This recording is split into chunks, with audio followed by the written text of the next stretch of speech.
별 하나와 초인종은 아무 관계 없는 사물입니다.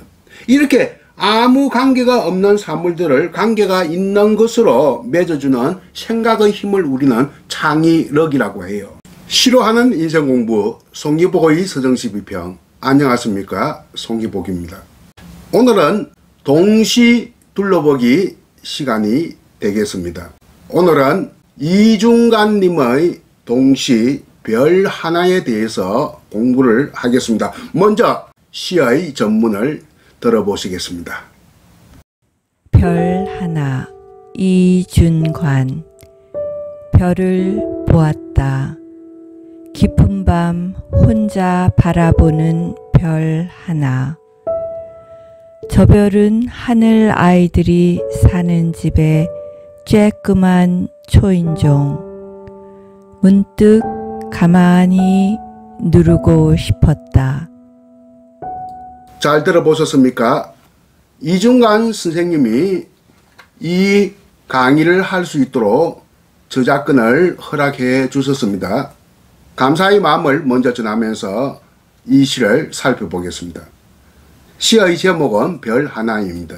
이 동시는 두 가지 텍스트가 유통되고 있는데 어떤 것이 원본이고 어떤 것이 개작본인지 또 어떤 것이 정본으로 정할 정자, 정본으로 생각하고 있는지 시인께서 저도 잘 모르겠습니다. 전화로 문의를 해볼까 하다가 또 성가시게 하는 것 같아서 그 정도는 비평가의 몫으로 돌리는 것이 어떨까 이런 생각이 듭니다. 하나의 텍스트는 사연시, 연이 4개로 구분된, 그리고 제일 앞에 1년이 한 행으로 되어 있습니다.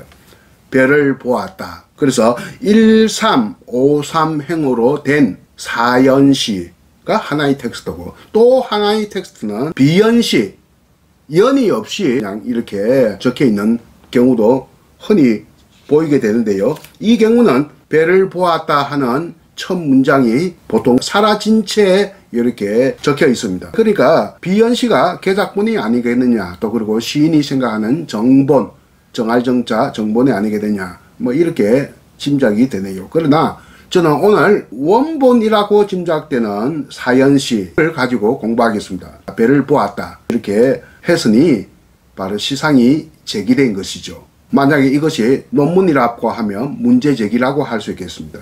이 시를 보면 제일 처음에 느낄 수 있는 것이 뭐냐 하면, 별을 보았다. 깊은 밤 혼자 바라보는 별 하나. 저 별은 하늘 아이들이 사는 집의 쬐그만 초인종. 문도 가만히 누르고 싶었다. 주어가 없어요. 주어 없는 동시다. 주어가 없을 수가 없는데 주어는 있지만 주어는, 그러니까 화자는, 이 시의 화자는 숨어 있다 하는 겁니다. 문장으로 드러나 있지 않고 숨어 있다. 주어 없는 문장이 어디 있겠어요. 주어는 있는데 일단 서술상에서는 주어가 빠져 있다 하는 겁니다. 별을 보았다 하는데 보았던 행위의 주체가 누구냐 하는 겁니다. 깊은 밤 혼자 바라보는 별 하나. 누가 바라보나? 나죠. 이 시의 화자입니다. 내가 바라보고 있습니다. 그리고 초인종을 누르고 싶다. 누르는 것도 그 주체가 나가 되겠고 싶은 것도 납니다. 근데 이런 것도 누름의 주체도 지금 생략되어 있어요. 주체가, 어떤 행위의 주체가 사라져 있다는 점에서 화자인 나는 문장 속에 숨어 있다. 그만큼 언어의 경제 원칙에 충실하겠다 하는 시인의 전략이 드러나 있다, 엿보인다, 이렇게 할 수 있겠네요. 별은 외계에 있습니다. 우리 이 지구로부터는 벗어난 세계에 있죠. 그러니까 또 다른 세상입니다. 뭐 저 세상이라고 하니까 또 죽음의 세계를 말한 것 같아가지고 좀 적절하지가 않고 그냥 외계, 또 다른 세상. 그런데 이웃의 개념으로 보고 있는 외계입니다. 화자인 나는 누구냐? 별 하나를 바라본다고 했으니 이 세상의 아이 한 명이다. 저 별에는 하늘 아이들이 있는데 이 하늘 아이들이라고 하는 것은 외계인이죠. 하늘 아이들과 서로 짝을 맺을 수 있는 것이 바로 이 세상의 아이입니다. 화자 자신입니다. 그리고 혼자 본다고 했으니까 한 명입니다. 이 세상의 아이 한 명이 이 시의 주어요, 또 그리고 화자이고 또 모든 행위의 주체가 되겠습니다. 어떤 아이일까요? 여러분 생각해 보세요. 얼마나 외로웠으면 저 세상은 조금만의 죽음의 세상이라고 연상이 되기 때문에 뭐 또 다른 세상이라 합시다. 외계 저 세상의 아이와 소통을 하고 싶고 벗삼고 싶고 하는 아이이기 때문에 친구가 별로 없다고 봐야 되겠죠. 그러니까 외로운 아이다. 소외된 아이다. 만약에 이 아이가 장애인 아이 같으면 상당히 소외된 아이 아니겠습니까? 또 심지어는 왕따 아이일 수도 있다 하는 겁니다. 친구가 별로 없으니 딴 세상의 아이들과 벗삼고 싶어 하는 아이이니까 굉장히 외로운 아이다 이렇게 볼 수 있겠습니다. 지금 하늘에 별이 총총한 것은 아니죠. 별 하나만 지금 이야기를 하고 있으니까. 별이 총총하다 할 때 이 총총이 한자어 같지만 토박이 말입니다. 우리말입니다. 별이 총총하다 하는 말이 뭘까요? 밤하늘에 별이 총총하다. 별과 별이 촘촘히 이렇게 모여있고 촘촘하게 모여있고 또 많은 별들의 빛이 또렷한 경우를 별이 총총하다고 합니다. 지금은 별이 총총하지가 않아요. 별 하나만 보이니까. 요즘 우리 밤하늘을 바라보면 보통 별 하나만 보일 때가 많습니다. 이 별이 뭐냐? 바로 금성입니다. 금성이 별 중에서 가장 또렷하게 보이는 별이죠. 그러니까 하늘을 바라보면 달 다음으로 또렷하게 보이는 이 외계의 존재가 바로 금성이죠. 사실은 그러나 금성은 생지옥입니다. 엄청나게 낮에는 뭐 수백도, 영상 수백도가 되고 뭐 또 밤에는 영하 수백도가 되는 아주 생지옥, 사람이 도저히 살 수 없는 곳이다. 제가 어릴 때 화성을 뭐 개발한다 막 이런 말들이 많이 있는데 화성은 지구의 조건과 조금 유사합니다. 그래서 개발의 여지가 지금도 있습니다. 그러나 금성은 생지옥이죠. 달은 어떻습니까? 달은 보통 동쪽에서 떠서 서쪽으로 이렇게 갑니다. 서쪽으로 가죠. 그래서 달 구경하기 제일 좋은 데가 우리나라에서는 해운대입니다. 해운대 달맞이 고개예요.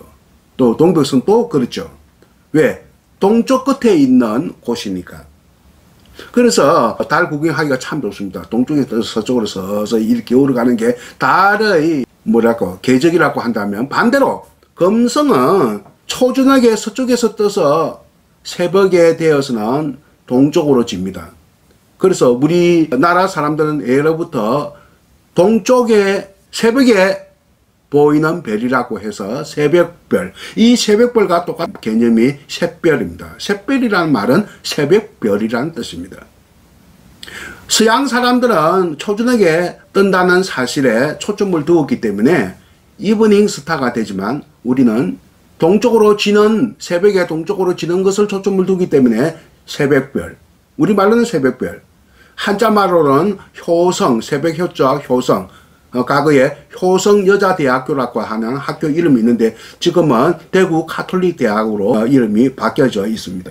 그래서 샛별 하니까 굉장히 이름 자체가 환상적이지 않습니까? 아름답기도 하고. 그러나 실제로는 생지옥이나 다름없는 아주 악조건의 천체이다 이렇게 생각이 되는데, 하여튼 별 하나가 금성일 가능성이 상당히 많다. 근데 이 별 하나를 무엇으로 지금 비유하고 있느냐 하면 초인종으로 비유하고 있는데 이 시에서는 키가 되는 낱말이다. 이것을 보통 기동말이니 키워드니 핵심은이 이런 말을 쓰는데 바로 별 하나를 초인종으로 이렇게 비유하고 있는 것이 예사롭지 않다는 이야기입니다. 별 하나를 초인종으로 본다 하는 것은 이것이 어떠한 키를 가지고 있느냐? 바로 소통의 수단이요, 입문의 열쇠다. 입문. 문을 들어서는 데 있어서 열쇠와 같은 것이 바로 초인종이다. 옛날에 마당 있는 집에 초인종에 벨을 누르면서 누구세요? 하고 이렇게 소리가 들려옵니다. 그러면 저 두부 장수인데요, 두부 필요하세요? 하면 지금 집에 두부 있어요? 하면 막 그냥 지나가는 거고, 예, 두부 필요해요? 하면서 이 초인종을 누른 다음에 이렇게 또 방 안에서 눌러서 문을 열게 하면 마당으로 들어오세요 하고 주인은 또 마당에 나가서 두부를 사는 경우가 있었는데, 이것이 바로 소통의 수단이요, 입문, 문을 들어서는 열쇠와 같은 역할을 하는 것이 바로 초인종이다 하는 겁니다. 이렇게 아무런 관계가 없는 두 사물을 관계를 짓게 하는 것, 별 하나와 초인종은 아무 관계 없는 사물입니다. 이렇게 아무 관계가 없는 사물들을 관계가 있는 것으로 맺어주는 생각의 힘을 우리는 창의력이라고 해요. 독창성이라고도 하죠. 독창적일수록 그만큼 독자에게 신선한 충격과 경이감을 안겨다 줄 수가 있습니다. 시인은 바로 이 독창성이 없으면 시를 만들 수가 없죠. 그래서 별 하나를 초인종으로 비유하는 이 생각의 힘, 이것을 우리는 관계적 사유라고 하는데, 시인은 관계적 사유를 가지는 힘을 가져야 된다. 관계적 사유를 이끌 수 있는 힘을 가져야 된다. 이것을 우리는 창의력이요, 독창성이요, 혹은 상상력이다, 이렇게 말할 수 있겠습니다. 상상력은 힘력자이기 때문에 힘입니다. 이 힘이 바로 과학에도 큰 영향을 끼쳐서 달나라로 가게 되고 뭐 이렇게 하는 겁니다. 자, 어떻습니까? 오늘 별 하나라고 하는 동시를 보고 여러 가지 이렇게 생각을 해보았습니다. 오늘 여기서 공부를 마치도록 하겠습니다. 여러분들 별 하나, 아주 짧은 동시이니까 속으로 몇 번 반복해서 낭송을 해보기를 바라면서 오늘 강의를 여기서 줄일까 합니다. 안녕히 계십시오. 별 하나. 이준관. 별을 보았다. 깊은 밤 혼자 바라보는 별 하나. 저 별은 하늘 아이들이 사는 집의 쬐끄만 초인종. 문득 가만히 누르고 싶었다.